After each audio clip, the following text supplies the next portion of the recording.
DP doesn't attack very quickly. Marcy has to get close. And wait, what did? Oh, did he just begin the observer catching it? I love it. Yeah, the courier getting sniped in the base thanks to the tree, and that's just some clever stuff there. Oh, it's been clever stuff. Great hook, Roger. Wow. He's in a bad spot. This is what I'm talking about. KP Lumi is a hook master. Yep. You know what makes that even more hilarious? Look at that ward. That ward is not a Radiant ward. Sure. That was just Theo, your faceless void. Something that just dominates the late game. Pudge is definitely strong, but he has the similar issue that you could argue someone like Nature's Prophet does, where he really wants to take control of the game around 25-30 minutes. And there's those hooks coming in again, and the stun follow-up is a beaut. Roger just feels like he's going to be exposed weak point on this bot lane. To be fair, yesterday when we saw it, he was partnered with the Crystal Maiden, so it was freezing the target, and then he would just get an easy hook as a result. Now, don't get me wrong, he also landed some hooks without it, but Snapfire not necessarily providing that stun as guaranteed at least. Yeah, that's a kill at the top lane, actually, with Marcy going down. How about that? Marcy not a hero you see going down often early on in the laning phase, but it's killed in. That's a core Marcy, remember. You got to remind yourself of that. Yeah, I think they jumped him and got him low just before he got level 2. So you can see he's got a little bit XP past that, but nothing more. And oh god, speaking of getting more XP as well as more kills, it's happening again. Okay, so we got to address this now. Like, I'm sorry, Roger, we got to highlight attention on this because that's 3 deaths in a row. What could he have done different here? I think. Oh, no! Oh my god.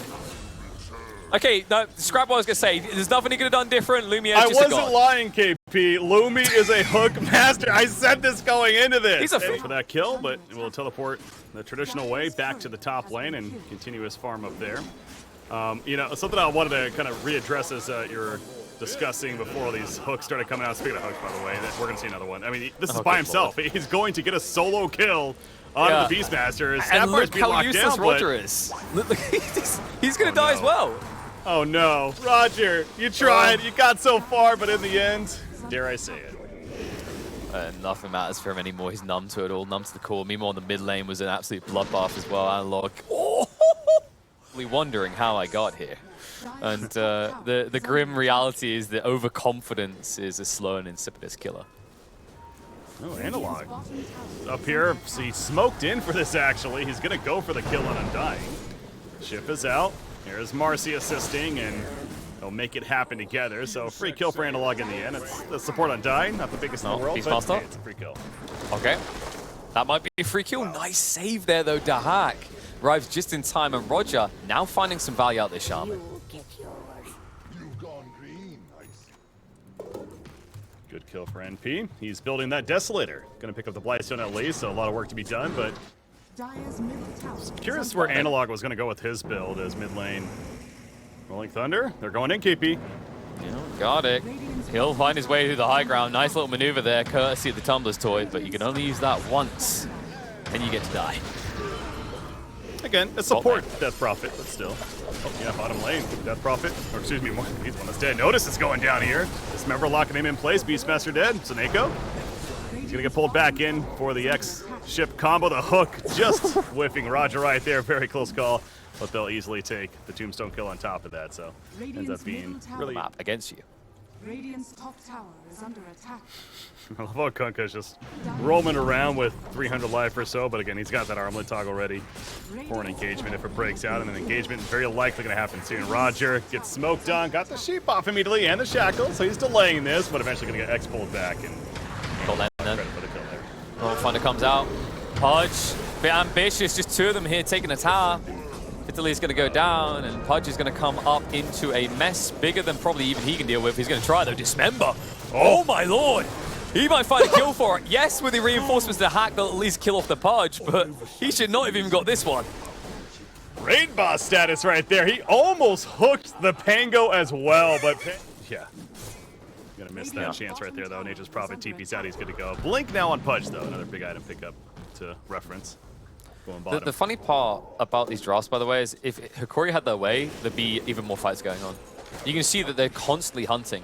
The funky part is like that push that happened bot where they lost the Aegis and lost the Pudge was because they were still hunting for heroes at all times. And it's happening again. Top lane, there's going to be a reaction coming out. Blink in from Lumiere. Instantly the Dismember forces out the Primal Roar, and Lal will just have to run away. They do at least clean up the kill on the DP in the end, but no way they can get the Pudge. No. Foot strategy. That's the phase boost to go with the boots of travel. As you do. I mean, phase boost is just too good, you know? Yeah. But wants the power of the boots of travel as well, so they're understandable. Bot lane. Now, this is a weird one because Roger looked like he wanted that. He was hanging around here looking for a kill on Marcy. I think he was going to Hex into Serpent Ward and Shackles to try and kill her quick enough, but Ambitious playing near a tier 2. Oh my god. Okay, Lumiere, you said Ray Boss. That's appropriate. Look at him go. Snapfire's coming. He's got a cookie if need be. Yeah, Heroes are doing, and it makes sense really, because Dahak just wants to TP rotate everywhere, and a Pangolier doesn't need guarding on his lane because he's either definitely dead or he's getting out himself. Bot lane. Uh-oh. What is this? This fight. Looks like quite a scrap is coming. Bo's going to come through to try and assist, but a little bit too late. Pudge goes down. Sharm's going to be traded out.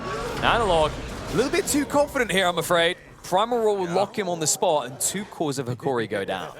Yeah, Pudge TPing down there thinking that they're the ones who are going to be setting up for a kill, but they did not realize the numbers that were actually there for BetBoom and also the ability boots of travel this game as well as then teleport, of course, and Nature's Prophet. That's been a big factor, frankly, on both sides. So better for BetBoom right there. Seneko is going to die over at the Roshan pit area, but still BetBoom very satisfied with the outcome as it's also going to transition into the bottom. Yeah, it's a natural idea, I think, that he is your front liner, though, technically. So you kind of, if you're going to be sieging, especially, then, you know, having him in the front. But I do see what you're saying, that Marcy is more of your true initiator, though, and giving her the reset capabilities, too, etc. But, oh, bottom lane, an analog. There's the pull back in, and again, as we say, just undying, but still, they will take out these trees. It's like, Death Prophet's like, get them off me. Oh, big one top, though. The hack. Oh. Okay, he dodges. Lumiere not able to find the hook. Counter-attack coming in. Lal trying to respond here. BKB activated with Vitally. Those going to stand the ground up against Roger, who did commit the Serpent Wards. Won't get any value for it, considering how many heroes BetBoom rotated here as well. Yeah. It kind of feels like it, right? But you can never be certain. It feels like you have to cover so much ground. Like, Tinker Wards work because Tinker's in a predictable area a lot of the time, right? Whereas this hero, you know, it used to be why it works so well against Tinker. Actually, pause that for. Big fight top. Pudge has been found. And he got overconfident here. I mean, this is kind of a bounce back to the lane where he dove the tower thinking he couldn't be killed. He needs to show a bit more respect to how strong BetBoom can be. Kunkka's also caught. The dust. Pango initially going to be forced into BKB, but the Primal Roar immediately after means he's still locked down and he is dead. So Pudge into the Kunkka kill. And BetBoom, all the momentum in the world right now. This, I mean, you see how where the positioning is. Like, Hokori continues to get killed when they're isolated. I mean, Pudge was completely by himself top lane. Kunkka was in there with the Silver Edge. Scouting, and there's more!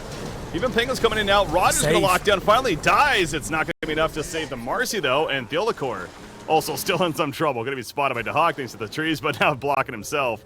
Although Laurel... Prophet with the Beastmaster. There was always going to come this inevitable point where Hokori had to split up to address lanes. And BetBoom had done a phenomenal job of exploiting that. Yeah, they're going to 4-player smoke to the top lane. They see Rasta up here, and they're going to get the support kill. So again, in the case of a smoke play leading into a support kill, they're going to TP back to base because they need to. That's what's down here. Yeah, that's the tough part. Right, you get this kill, it's like, great, but now what do we do with this kill? Well, you lose heroes who got left behind. Cool. No easy way out of this. 4-staff won't work, Curse to the Nullifier. So Dahak will find the kill, and the Kiss is coming out. A counter-attack now. Vitali trying to deal with Dahak. Dahak, one hit would get him, and it's good enough. The Basher secures the kill. Boat follow-up coming out into Seneko. They whiff the timing, and now the Roll and Thunder counter-attack is going to be there. Primal Roar pushing the Marcy to the side, which is a little bit of a misplay there because they actually could have got the Marcy instead, who didn't have the magic immunity. Analog will look to walk away, but dusted up. There is no hope in hell he'll get away quick enough. Absolutely not. But Lumi, he's pissed off. What? It's by himself, and he's going in for the kill on Alarl. At least he makes it happen, but a walk-off for him now. Well, he's guts noticed, hooked in. He's blocked by the trees, even undying. He's trying to switch that flash golem now to Hawk. He realizes that he's the one dealing all the damage, so tries to go over there to take care of him, but it's not going to work. And Pud is at 400. Yeah, going in there made no sense. I'm sorry, that was overconfidence at its finest. Where we talk about with BetBoom, though. They have the lead in this game. But history... Oh, don't say that word. Don't say that word. They got the lead, and now let's hold on. That's all I'll say. La la la la la, I can't hear you. Don't do it to him again, Breaky. Primal jump in onto Marcy. She's just gone. Good start this fight. Primal coming out again. Now this time on the pod to control them up. Both did come through, so they've got the damage mitigation. But poor little Snapfire was not a participant in that factor on the side, but the blink away just in time won't be good enough, as Lyle will still hunt for the kill. Dahak gets rid of Gardic. And Hokori, with only 2 left on the team, are on the high ground. Choke they are right now. It's been about 4 minutes or so since tier 4 items have been possible to be picked up. And I mean, yeah, on BetBoom's side, they got all 5. On Hokori's side, they don't have a single one yet. Dahak. They just boost traveled in. They found Dahak. This member's going to come out as well. They're going to commit the exorcism as well. A big kill in this Nature's Prophet, then get him. He turns around and at least takes the DP with him.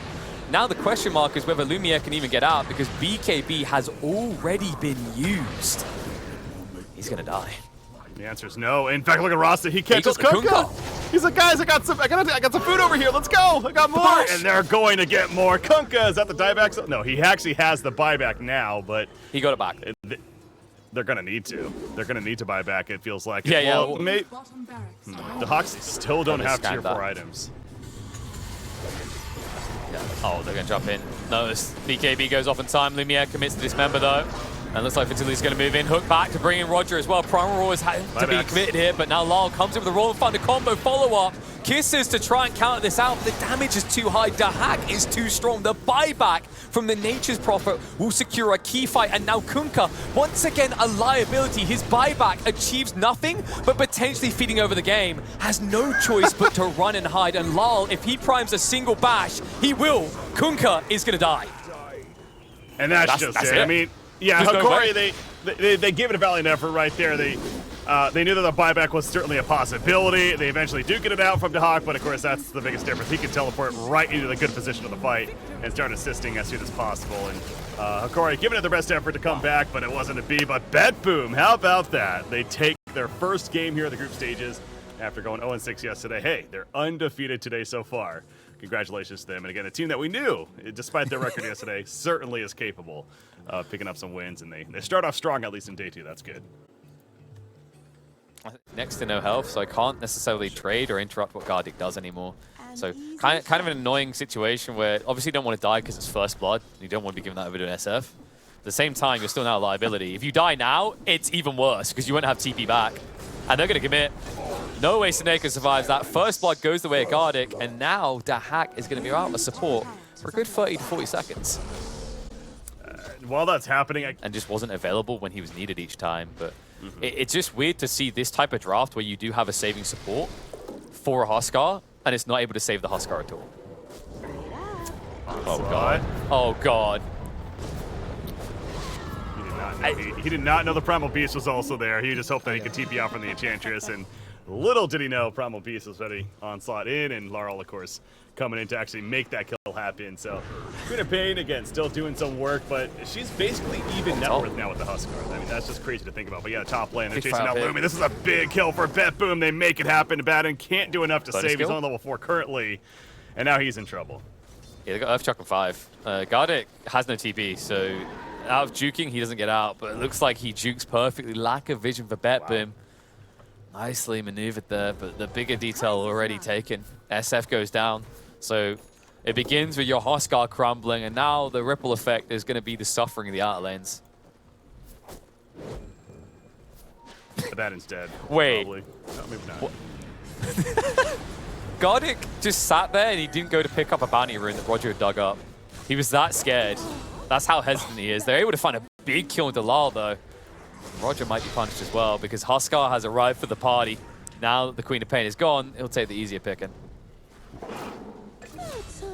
Gets it. Yeah, that was interesting. I thought for sure, I mean, they could have got the easy kill on a Baden, but then they saw Shadow Fiend, them being Queen of Pain and Enchantress, so they got a little distracted there, I suppose, as bottom lane pulverized of Italy, but now Primal Beast in trouble. Zero connects, Rolling Thunder out, and notice he's got to run. He's in the uproar. Run fast. Oh, Fatality looks the wrong way. Tries to make up with the Tumble Toy a little bit too late, so Noticed will be able to get out unnoticed in the situation. Mid lane, though, Analog is in trouble. He wishes he had that tier 1 tower because that was the difference between life and death. Back to the bottom. Primal Beast back before gets a kill, making use of the Dumbler's toy. And that's the second time we've seen that where he's low on life, he sees Barada, is like, all right, let's fight. It's getting a bit absurd. Uh-oh. Huskar. Oh no, that would be awkward. The two supports are diving in tier 2. We're 12 minutes into the game. They're diving a Huskar tier 2. That should not be happening. Now, to be fair, it is going to backfire. Roger going to die for this. So, something about that just feels really off. And it was. Yeah, there are rules you should not break. That was one of them. That was kind of absurd. However, Sonic wave from Lal. Like a predator in the jungle, he was waiting. And they even find a kill on Vitaly in the mid lane as well. Good lord. By they, it was, noticed. Solo kill, clearly with the positioning to do so. And they got an Aegis with the Diffusal Blade, and he's ready to fight now. Yeah, he went Diffu, even though he's up against the Batten as well. This is a bit greedy, though. Looks like the Primal Beast is here, ready to play. And he's going to intercept, goes in deep. Disarm's going to come out, push him away with a Fear follow-up. It looks like they're going to be able to counterattack here. Notice is brought down. Follow-up killing the Enchantress. Mirana is killed in return, but BetBoom looking worse for wear here. Well, that was, again... Against a Dispel hero. And that's the worrying detail to me, is like these heroes have ways of getting it off. Even the Huskar himself with the life break. So there are ways of addressing that threat. It's intriguing to me that Dahak chose this build, but I think it leans into BetBoom and the whole idea of fighting fast and always, which Hokori are happy to do. They force the global silence out. They will get a kill on the silence himself. Lal, oh look at that. The Mirana arrow not so effective when you don't have a setup. Instead, Lal would be the one walking away with a kill on the Pussycat. Yeah, they cannot, and exactly, what do they have to actually lock down this very good item there? Ursa still has a minute 20 on that Aegis, and he's being delivered a blink, so he's going to have a blink now too. Oh, and they catch Got him. it. I think he's still dead. Yeah. Kind of awkward when borrowed time doesn't last as long as trample, huh? +2, let's go. And Vitaly, oh man, the diffusal actually worked. Pango had already used the swashbuckle, I think, so he just gets caught out. Lumia will at least get out courtesy of the Moonlight Shadow, but they're not going to stop. In fact, Hokori looking to go, and that might be a mistake. The Suns comes out, mistakes have been made. Lumia baited underneath a sentry, and they pick up the premium kill. Yeah, and they do not have a stopper for Huskar. But yeah, Dahak just got his blink, by the way. That's what I was saying. And he used Dahak with his diffusal build and this squishy Queen of Pain just get to burst heroes on the backside. Chance, though, for Hokori. They're smoked up. Shadow Fiend looking for a kill. Dahak, the arrow, no, it just whiffs, unfortunately. The knockback slightly allows him to stay alive. He's going to go for the TP play. That ain't working, though. The Yules into the Requiem, and that's a blow up onto Ursa. So Dahak down. They got the kill they were looking for. Yeah, definitely an ambitious TP attempt, but he was like, hey, they missed the arrow, maybe they'll miss everything else as well. I mean, that has to be a demoralizing moment for Theo. I'm sure he's just like taking his stride, and arrow follow-up is once again going to be a whiff, not able to find it. Nice burst from Lal will get a counter kill onto Vitaly.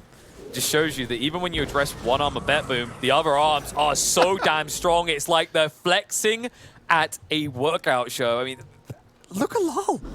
He's bigger than the Ursa now. Hokori to survive the upcoming fights. Radiant's bottom tower is under attack. Smoked up. They're going to Moonlight Shadows as well. They hunt. Fine though. That's a tough one to open up onto. The Suns comes out and oh my god, this hero! The damage from the Pulverize onto the entire team now sets up for a cleanup from the Queen of Pain. Hasted away with the fear on her though. So we'll give a soft reset, but now that she jumps in, now the follow-up's going to be there. They have to commit onto her. Damage being done once again by Notice. The follow-up kills going each way here, as it looks like at the end, Lumiere is able to stand his ground and fight. And Hokori miraculously come out ahead. I mean, the biggest factor is I'm sure we'll even see a replay of it seconds at that point. I don't know. It just feels like a misinformed play. And the crazy part is you can't say maybe they were wrong about the timing. Like, these teams know the timing. Global Silence going to come out, though. Going to be forced to fight as charging comes through. Notice. Aster BKB. Analog stand his ground the time being. Lumiere able to push him back and run him down. The Beast has been slain. Without him, BetBoom have not got a leg to stand on these fights. I don't understand trying to fight without your Ursa. That's what, like, the third even, at least the second fight in a row goes back to the Pango lockdown and Ursa, that one previous fight, that they basically, Ursa's literally not been a hero in this game. It's been 5 versus 4, as there's another, speaking of non-hero, Silencer just shredded. That right there felt like just desperation from the cause back up in some funky ways, and it ends up just compounding the issue, snowballing it essentially. You know, they start to look like headless chickens. The problem with that is Hokori, they love some KFC, and these guys right now look finger looking good. So you've just got to resist that temptation to try and fix all the mistakes. Otherwise, they lead to more like this. They rush out. Global Silence going to be used to hack. Dodged out, though. BKB forced by him, but Analog able to walk it off. And on the side, Noticed trying to address the Shadow Fiend threat, but unable to do so. This demon cannot be slain. Instead, he will do the slaying. The hack controlled up. The rest of the team unable to assist. And this looks like the beginning of the end. GG will get called. BetBoom get 1 win to start the day off, but they'll be denied their second.